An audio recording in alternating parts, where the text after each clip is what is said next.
제2부 14장 1. 그 무렵의 서부에 대해서는 할 이야기가 너무나 많아서 어디서부터 시작해야 할지 엄두가 나지 않는다. 한 가지 이야기를 꺼내면 수많은 이야기가 꼬리에 꼬리를 물고 이어진다. 문제는 어떤 이야기를 먼저 할지 결정하는 것이다. 세뮤얼 해밀턴은 자식들을 피치터리 학교에서 벌어지는 무도회에 보냈다. 이 무렵에는 그 지방의 학교가 문화의 중심 역할을 했다. 마을마다 새로 생긴 교회들은 그곳에 터전을 잡으려고 노력했다.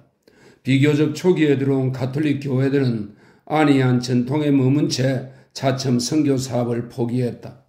그러자 지붕은 내려앉고 긴 재단에는 비둘기들이 둥지를 틀었다. 성 안토니오 선교단의 라틴어와 스페인어로 인쇄된 책들이 보관된 도서관은 곡물 창고로 바뀌어 생쥐들이 책 표지에 씌워진 양피지를 갉아먹어댔다. 지방에서는 학교가 예술과 학문의 전당이었으므로 교사들은 학문과 예술을 지원하고 전달하는 사람을 자처했다. 학교 건물에서 음악회와 토론회가 열렸으며 선거 때면 투표소가 설치되었다. 뿐만 아니라 5월의 여왕 대관식, 작고한 대통령 추모회, 철야 무도회 같은 사교 행사가 열리기도 했다. 교사는 지성의 본보기이자 사회적 지도자였으며 결혼 상대로도 인기가 높았다. 아들이 학교 여선생과 결혼을 하면 그 가족은 무척 자랑스럽게 생각했다. 또한 그들의 자식들은 선천적으로나 후천적으로 두뇌가 특출할 것으로 생각되기도 했다. 세뮤얼 해밀턴의 딸들은 죽도록 일만 하는 농사꾼의 아내가 될 운명을 타고나지는 않았던 모양이다. 그들은 모두 미인인데다 아일랜드 왕족의 후손답게 우아한 기품이 흘렀다. 비록 가난해도 자부심을 잃지 않았고 어느 누구도 그들을 가엾게 여기지 않았다. 세뮤얼이 자식들을 훌륭하게 키운 것만은 틀림없었다. 그들은 또래의 아이들보다 책을 많이 읽었고 예의범절도 뛰어났다. 세뮤얼은 딸들에게 학문을 숭상하고 그 시대의 무지와 오만을 멀리하도록 가르쳤다. 올리브 해밀턴은 교사가 되었다. 그녀는 15살에 집을 떠나 살리나스에 거주하면서 중학교에 다녔다. 그리고 17살에는 문과와 이과의 국가시험에 합격했고 18살에 피치터리 학교의 교사로 부임했다. 학교에는 그녀보다 나이가 많고 덩치가 큰 학생들이 많았으므로 선생 노릇을 하려면 대단한 요령이 필요했다. 권총이나 채찍을 들지 않고서 자기보다 덩치가 큰 버릇없는 남학생들을 다룬다는 것은 어렵고 힘든 일이기 때문이다. 그래서 상간벽지의 학교에서는 여학생이 남학생에게 강간을 당하는 일도 있었다. 올리브 해밀턴은 모든 연령의 아이들에게 전 과목을 가르쳐야 했다. 그 무렵에는 8학년 과정을 모두 마치는 학생이 드물었다. 게다가 농사일을 거두느라 8년 과정을 마치는데 14년 내지 15년이 걸리는 아이들도 있었다. 올리브는 응급사고가 끊일 날이 없었으므로 응급처치 요령도 배워두어야 했다. 학교 운동장에서 한바탕 싸움이 벌어진 후에는 칼에 다친 학생들의 상처를 꿰매주기도 했다. 맨발로 다니던 어린 학생이 방울뱀에게 물리기라도 하면 발가락을 입으로 빨아 독을 빼내는 일도 그녀의 몫이었다. 올리브 해밀턴은 1학년에게는 읽기를, 8학년에게는 대수를 가르쳤다. 또 그녀는 학생들에게 노래를 가르치는 한편 살리나스 전월에 문학 비평과 사회 단평을 실었다. 졸업식, 연습, 무도회, 각종 집회, 토론회, 합창대회, 크리스마스와 메이데이 축제, 현충일, 독립기념일 등 거지에게 실리는 온갖 공식 행사까지도 모두 그녀의 손에 움직였다. 그녀는 선거철에는 선거인단으로 일하면서 각종 자선 사업을 주관하고 운영했다. 이런 일들에는 상상을 초월하는 의무와 책임이 따랐으므로 결코 순조롭지만은 않았다. 교사에게는 사생활이 전혀 없었다. 사람들은 교사에게서 인격적인 결점을 찾아내려고 눈에 불을 켜고 있었다. 그래서 교사는 한 집에 한 학기 이상 하숙을 할 수 없었다. 오래 머물면 그 집이 질시의 대상이 되었기 때문이다. 교사를 하숙시키는 집은 사회적 지위도 올라갔다. 하숙집에 정년기의 아들이 있으면 을에 청혼이 들어왔다. 청혼하는 사람이 많아지면 여교사 한 명을 두고 치열한 각축전이 벌어졌다. 아기타 집안에는 세 아들이 있었는데 서로 올리브 해밀턴을 차지하려고 죽기 살기로 싸움을 벌였다. 시골 학교에서는 여교사가 오래 버티지 못했다. 일은 벅찬데 청혼이 끈질기게 들어오면 여교사는 얼마 지나지 않아 결혼을 해버리고 말았다. 올리브 해밀턴은 사정이 어떻게 되든 다른 여교사들과 같은 길을 걷지 않겠다고 다짐했다. 그녀는 아버지처럼 지적인 정열은 없었지만 농장의 안주인이 되어 살리나스에서 살고 싶지 않았다. 그녀는 살리나스 대도시만큼 크지는 않더라도 최소한 길가가 아닌 소도시에서 살고 싶었다. 올리브는 살리나스에서 지내면서 유니폼을 차려입고 성가대 합창단으로 활동했으며 감리교회의 자선행사에도 참석하면서 멋진 생활을 체험했다. 또 순회 극단이나 예술단을 구경하면서 기대에 부풀어 바깥 세계의 마력과 향취를 맛보았다. 뿐만 아니라 파티에 참석하고 카드놀이도 하고 시낭송대회에 참가하고 합창단과 오케스트라에서도 한 몫을 했다. 이처럼 그녀는 살리나스에 매혹되었다. 이곳에서는 야외복을 입고 파티에 참석했다가 똑같은 차림으로 되돌아와도 괜찮았다. 시골에 살 때는 외출복을 돌돌 말아 말 안장 뒤쪽 자루에 쑤셔넣고 수십 킬로미터를 달려가서는 구겨진 옷을 꺼내 다려 입어야 하는 번거로움이 없어서 좋았다. 올리브 해밀턴은 교사 생활로 정신없이 바쁘면서도 대도시 생활을 동경하며 살았다. 그때 마침 킹시티에 제분 공장을 세운 청년이 정식으로 청혼을 해오자 그녀는 당분간 비밀을 지킨다는 조건하에 약혼을 했다. 약혼했다는 사실이 알려지면 이후 청년들 사이에 한바탕 소동이 벌어질 우려가 있었다. 올리브는 아버지로부터 총명함은 아니더라도 유머 감각을 물려받았고 어머니의 강인하면서도 꺾이지 않는 의지력을 물려받았다. 나태한 학생들을 올바른 방향으로 인도하는 데 결코 물러서지 않는 성격만 보아도 알 수 있었다. 학생들을 가르치는 데는 또 하나의 장벽이 있었다. 학부형 중에는 자식이 글을 읽고 셈을 할 줄 알면 그만이라는 생각을 하는 사람들이 있었다. 아이들이 그 이상을 배우면 공연히 불만만 품고 마음이 들떨지도 모른다는 것이 이유였다. 실제로 공부를 많이 하고서 자신이 아버지보다 낫다고 생각하여 농장을 등지고 대도시로 떠나는 젊은이들이 많았다. 그래서 부모들은 토지를 청량하고 목재의 치수를 재고 장부를 정리할 수 있는 수학 실력에 상품 목록을 기록하고 친척에게 편지를 쓸 정도의 작문 실력, 신문과 농사 관련 잡지를 읽을 정도의 이해 수준, 종교의식이나 애국의식에서 노래를 부를 수 있을 정도의 음악 실력만 갖추면 충분하다고 생각하는 경우가 많았다. 그 정도면 자식이 인생을 살아가는데 불편을 느끼지 않고 엉뚱한 길로 벗어나지 않을 거라고 믿었다.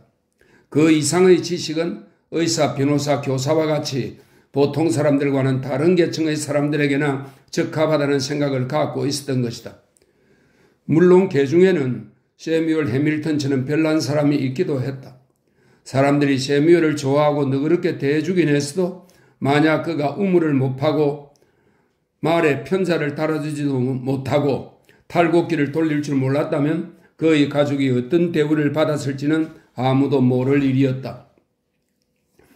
올리브 해밀턴은 약혼한 청년과 결혼하여 처음에는 페스로블즈에서 살다가 다음에는 킹시티로 그리고 마침내 살리나스로 옮겨가 살았다. 그녀는 고양이처럼 직관력이 뛰어났는데 이성보다는 감정에 치우쳐서 행동했다. 어머니의 단단한 턱과 납작한 코를 닮고 아버지의 아름다운 눈을 닮은 그녀는 해밀턴 가족 중에서는 가장 확고한 신념을 가진 사람이었다. 그녀의 종교관념은 아일랜드의 요정과 구약성서의 여호와를 절묘하게 혼합해 놓은 것이었는데 노년에 가서는 아버지와 여호와를 홍동하기에 이르렀고 천국은 죽은 친척들이 살고 있는 훌륭한 농장점으로 생각했다. 그녀는 따분하기만 한 외부의 현실은 아예 무시하고 마음속에서 지워버렸으며 누구든 자신의 이런 신념에 반대하면 발끈하고 화를 냈다. 어느 토요일엔가 두 군데의 무도에 갈 수 없다며 엉엉 울었던 적이 있었다. 그린필드와 샌루커스는 30km나 떨어져 있었다. 두 곳에 모두 참석하자면 말을 타고 90km는 좋게 달려야 한다. 이 일을 해결할 방법을 찾지 못하자 그녀는 울면서 아무 곳에도 가지 않았다. 나이가 들면서 성가신 문제가 생겼을 때는 온갖 방법을 동원해서 처리했다. 올리브 해밀턴의 외아들인 나는 16살 때 그 시절에는 걸리기만 하면 죽는다는 늑막성 폐렴을 앓은 적이 있었다. 나는 천사의 날개가 내 눈을 간지를 때까지 자꾸만 몽롱한 의식의 밑바닥 속으로 가라앉았다. 어머니는 온갖 방법을 총동원해서 나를 살려냈다.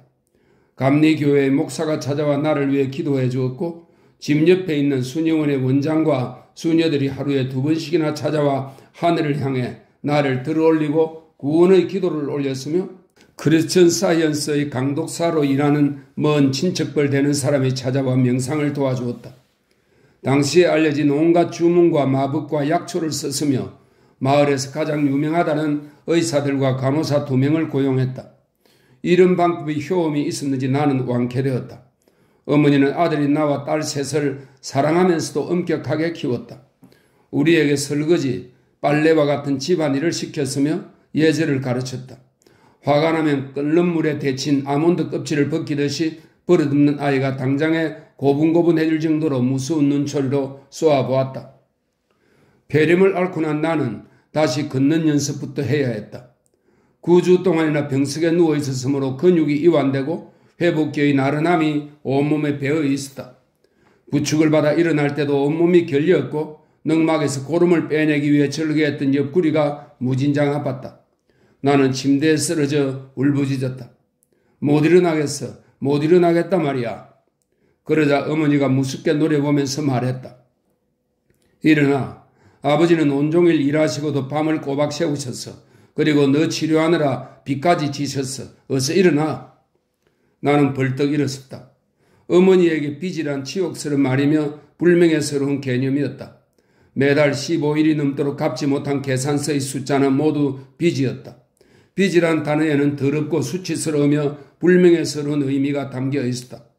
어머니는 당신의 가정이야말로 이 세상에서 가장 훌륭하다고 믿었기 때문에 빚지는 일은 절대 용납할 수 없었다. 어머니는 빚지는 일이 얼마나 끔찍한 것인지를 자녀들의 가슴 속에 너무도 깊이 새겨놓았다.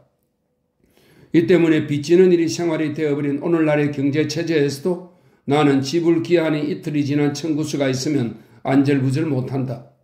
어머니는 할부제가 유행할 무렵에도 그것을 받아들이지 않았다.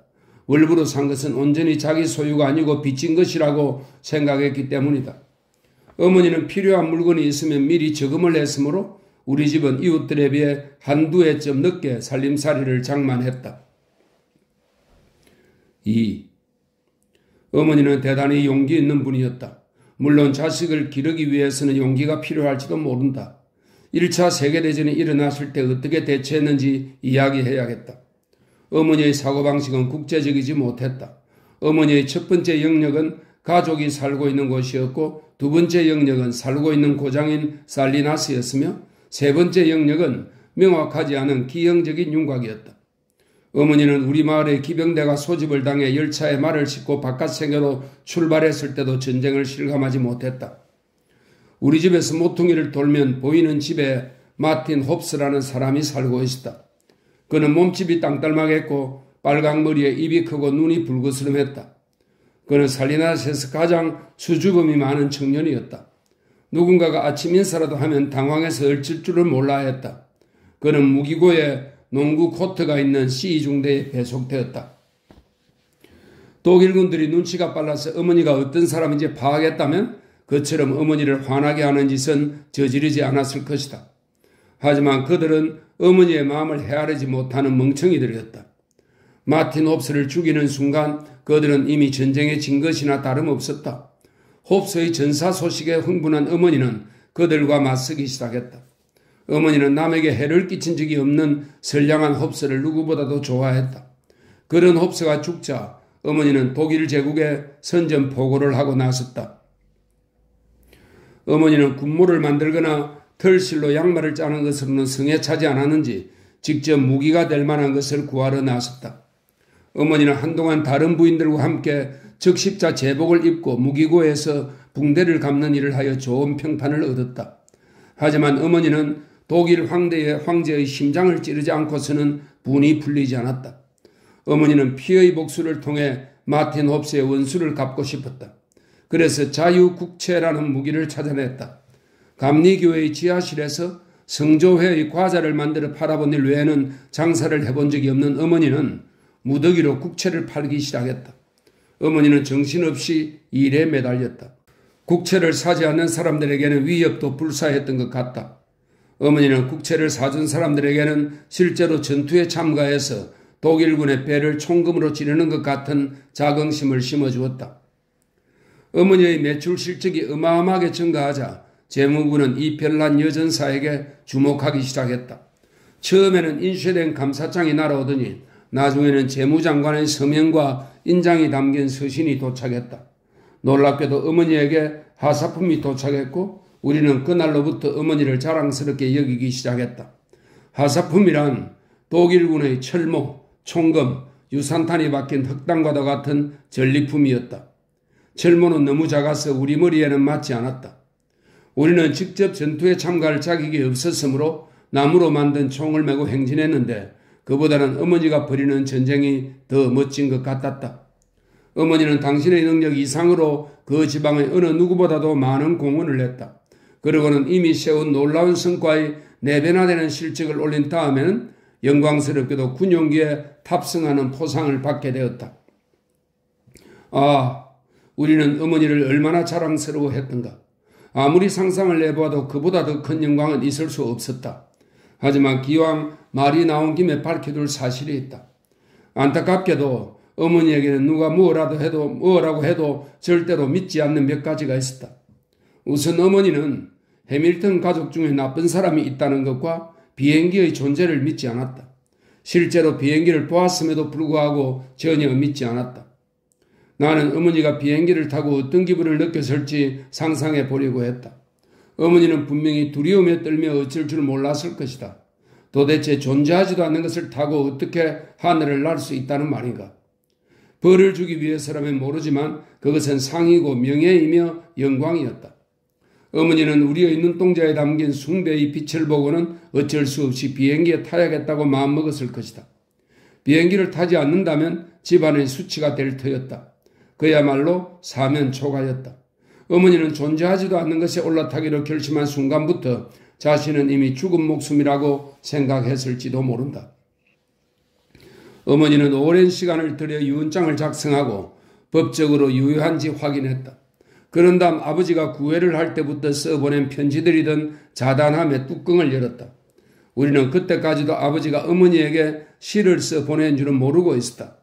어머니는 벽난로에 불을 지핀 뒤에 편지를 한 장씩 태우기 시작했다. 개인적인 물건이었기 때문에 다른 사람에게 보이고 싶지 않아서였다. 어머니는 속옷을 모두 새 것으로 샀다. 낡고 기운 속옷을 입은 채로 시신이 발견되는 것이 두려운 모양이었다. 어쩌면 어머니는 마틴 홉스의 삐뚤어진 큰 입과 당혹스러운 눈을 떠올리며 그의 잃어버린 생명을 당신이 보상해 준다고 생각했을지도 모른다. 어머니는 그날만은 우리에게도 관대해서 기름기가 묻은 행주로 대충 닦아놓은 접시들을 보고도 못 본 척했다. 이 영광스러운 행사는 살리나스 경마장의 로데 광장에서 거행될 예정이었다. 우리는 성대한 장례식에서 사용하는 것보다 더 육중하고 화려한 군용차를 타고 경기장으로 향했다. 아버지는 마을에서 10km 떨어진 스프레클 재단 공장에서 근무하느라 참석하지 못했다. 아예 오고 싶지 않았거나 어쩌면 그 긴장감을 도무지 참아낼 수 없을 만큼 두려웠을지도 모른다. 어머니는 조건 하나를 들어주어야 탑승을 하겠다고 고집을 부렸다. 그 조건이란 비행기가 추락하기 전에 재단 공장의 상공을 비행해야 한다는 것이었다. 그날 운동장에는 수백 명의 사람들이 모였다. 우리는 그들이 어머니를 축하해 주려고 나온 줄 알았는데 나중에 생각해 보니 비행기를 구경하려고 몰려든 것이었다. 어머니는 키가 크지 않았고 나이가 들면서 몸이 비대해졌다. 우리는 차에서 내릴 때 두려움 때문에 온몸이 굳은 채로 작은 턱에 힘을 잔뜩 주고 있는 어머니를 부축해야 했다. 비행기는 경마장 한가운데에 세워져 있었다. 헛술해 보이는 아주 작은 비행기였다. 나무 버팀대를 피아노 줄로 매단 덮개 없는 조종석이 있는 복엽 비행기였다. 어머니는 너무 놀라 정신이 멍해 보였다. 어머니는 황소가 도살장으로 끌려가듯이 비행기 옆으로 갔다. 두 명의 상사가 어머니가 수의라고 생각하고 입고 온 옷 위에다 소음을 넣은 코트와 비행복까지 입히자 몸이 공같이 둥글둥글해졌다. 어머니가 가죽 헬멧과 보안경을 쓰고 나니 납작한 코와 분홍빛 뺨만 남아 정말 가관이었다. 마치 둥그런 공에다 보안경을 씌워놓은 것 같았다. 상사 두 명이 어머니를 들어 조수석에 밀어넣었다. 안전띠를 찬 어머니는 갑자기 정신이 든 듯 마구 손을 흔들기 시작했다. 군인 한 명이 비행기 위로 올라가 어머니의 말을 전해 듣고는 내 누나인 메리를 비행기 옆으로 데려갔다. 어머니는 왼손에 낀 두툼한 비행장갑을 억지로 벗은 다음 작은 다이아몬드가 박힌 약혼 반지를 빼서 메리에게 건네주었다. 어머니는 결혼 반지인 금반지만 손에 단단히 낀 채로 다시 장갑을 끼고는 정면을 바라보았다. 조종사가 앞 조종석에 올라앉자 상사 한 명이 온 힘을 다해 나무 프로펠러를 돌렸다. 작은 비행기는 천천히 활주하다가 방향을 바꾸어 요란스런 소리를 내며 달리기 시작했고 이윽고 비틀거리며 공중으로 떠올랐다. 어머니는 앞만 똑바로 바라보고 있었는데 아마도 눈을 감고 있었을 것이다. 우리는 정적만 남긴 채 멀리 사라진 비행기를 눈으로 쫓았다. 국채위원회 사람들, 친구와 친척, 구경꾼들은 운동장을 떠날 생각을 하지 않았다. 비행기는 제단공장 쪽 상공에 작은 점처럼 남았다가 곧 시야에서 사라졌다. 그러다 15분쯤 후에 안정된 모습으로 다시 나타났다. 그런데 기체가 갑자기 비틀거리며 아래로 곤두박질 치기 시작했다. 우리는 가슴을 졸이며 비행기를 지켜봤다. 비행기는 끝없이 아래로 떨어지다가 다시 균형을 잡더니 고리 같은 선을 그리며 고개 비행을 했다. 그러자 상사 한 명이 큰 소리로 웃었다.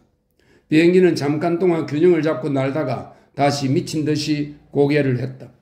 회전을 하고 인멸만식 뒤집기를 하고 안팎으로 고리를 그리고 다시 몸통을 뒤집은 채로 경기장 상공을 한참이나 날았다. 어머니의 헬멧이 까만 총알처럼 보였다. 저 친구 제정신이 아니군. 젊은 여자도 아닌데 저런 비행을 하다니. 옆에 서 있던 군인이 중얼거렸다. 이윽고 비행기는 안전하게 착륙한 후에 사람들이 몰려있는 곳까지 와서 멈추었다. 조종사는 비행기에서 내려와 의외라는 듯이 고개를 가로저었다. 저렇게 대단한 여자는 난생 처음이야. 그는 비행기 옆으로 다가가 축 늘어진 어머니의 손을 한 차례 잡아 흔들고는 서둘러 어디론가 사라져버렸다. 내 남자가 덤벼들어 어머니를 조종석에서 끌고 내려오는 것만도 꽤 오랜 시간이 걸렸다. 어머니의 몸은 너무 뻣뻣하게 굳어버려서 구부릴 수가 없었다. 우리는 어머니를 집으로 데려와서 침대에 눕혔는데 어머니는 이틀 동안이나 꼼짝없이 들어누워 있었다. 공중에서 있었던 일은 한참 뒤에야 밝혀졌다. 조종사와 어머니로부터 들은 이야기를 종합해보니 자초지종을 알 수 있었다. 그들은 계획대로 스프레클 제단공장 상공으로 날아가 아버지가 볼 수 있도록 3바퀴나 돌았다. 조종사는 장난기가 발동했다. 물론 해롭게 할 생각은 전혀 없었다. 그는 얼굴을 잔뜩 찡그리며 뭐라고 고함을 질렀다. 어머니는 요란한 엔진 소리 때문에 한마디도 알아들을 수 없었다. 조종사는 엔진 소리를 줄이고 크게 말했다. 묘기 좀 보여드릴까요? 조종사는 농담으로 한 말이었다. 어머니는 보안경을 낀 조종사의 얼굴을 보았는데 그가 한 말은 빠른 기류 속으로 바로 사라지고 심하게 일그러진 그의 표정만 볼 수 있었다. 결국 어머니는 조종사의 말을 고장이 났다는 뜻으로 잘못 알아들었다. 자신의 예상이 그대로 들어맞았다고 여긴 어머니는 이제 꼼짝없이 죽는구나 하고 생각했다. 그래서 잊고 못한 일은 없는지 재빨리 생각을 정리했다. 유언장은 써두었고 편지는 불태웠고 속옷은 새 것이고 저녁 반찬은 충분히 만들어 놓고 나왔다. 그런데 뒷방에 불을 꺼놓고 나왔는지 확실하지 않았다. 그때 어머니는 살 가능성이 있을지도 모른다는 생각이 들었다. 그리고 나이 어린 조종사가 분명히 겁을 먹고 있을 텐데 자신까지 겁을 먹으면 사태를 악화시킬 수 있겠다고 생각했다. 이럴 때일수록 조종사에게 용기를 북돋아 주는 것이 중요할 터였다. 어머니는 환하게 웃으면서 고개를 끄덕였다. 바로 그 순간 세상이 완전히 뒤집혔다. 조종사는 한바탕 고개 비행을 한 뒤에 비행기의 균형을 잡고는 다시 물었다. 더 할까요? 어머니는 이미 얼이 빠져 있었으므로 아무 소리도 들리지 않았다. 하지만 조종사를 끝까지 도와야 한다는 생각에 턱에 단단히 힘을 주었다. 그러면 땅바닥으로 추락하는 한이 있더라도 조종사가 두려움에 떨지 않을 것이라고 생각했다. 어머니는 웃으면서 다시 고개를 끄덕였다. 조종사는 고개 비행을 끝낼 때마다 어머니의 의사를 물었고 어머니는 그때마다 고개를 끄덕이며 그를 격려했다. 나중에 조종사는 똑같은 말만 되풀이했다고 한다. 그런 여자는 난생 처음이야. 규정을 깨고 고개 비행을 수없이 했는데도 자꾸만 더 해달라는 거야. 원 세상에 그런 여자가 조종사가 되어야 하는 건데.